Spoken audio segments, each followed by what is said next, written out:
বাংলাদেশের জাতীয় মাছ। বাংলাদেশের জাতীয় মাছ ইলিশ। ইংলিশ না, বাংলাদেশের জাতীয় মাছ আচ্ছা, তেলাপিয়া মাছ তো বাংলাদেশের জাতীয় মাছ। এত এত কে নিয়ে আসলাম, ভালো মাছ পাইয়ে নিয়ে আসলাম। তেলাপিয়া মাছ এটাই তো জাতীয় মাছ এখন। না হয়েছে,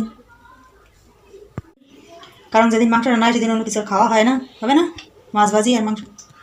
ওকে, মাছ আর পলিথিনে আমি মাছগুলো রাখি। মাছ তো ঠিক আছে। এক পিস মাছ ভাজি করি, 3 পিস বানিয়ে যায়, 3 পিস হবে বাবা, পিসলে ভালো করে ধোয়া হয়নি। আর মাংস হবে না? হবে। চলো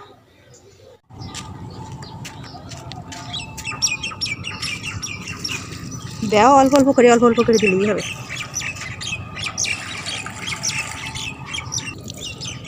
মনে আর দিয়ে না, হ্যাঁ ওখানে দাও।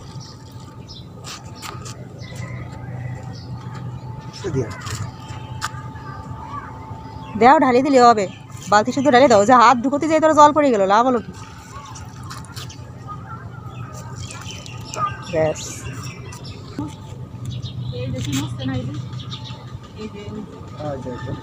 ভালো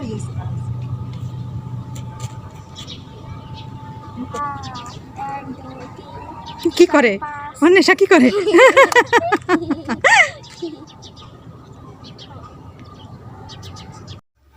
গরমা গরম খাবার রেডি। এখানে রয়েছে মাছ ভাজি, এটা মাংসটা একটু ঝোল করে করেছি, ভালো লাগবে। একেবারে শুকনো শুকনো ভালো লাগে না। আর এখানে রয়েছে গরম গরম ভাত। পরিবেশন শেষ, এবার খাওয়া শুরু করো। আমরা এখন খাবো। বন্ধুরা, প্রথমে শুরু করলাম আছে এই মাছ ভাজি দিয়ে। আছে গরম গরম ভাতের সাথে আছে মাছ ভাজি। তো আপনাদের সঙ্গে আবার দেখা হচ্ছে, আবার নতুন ভিডিও নিয়ে। টাটা। নেবে না, শুকনো মরিচ খাবো না।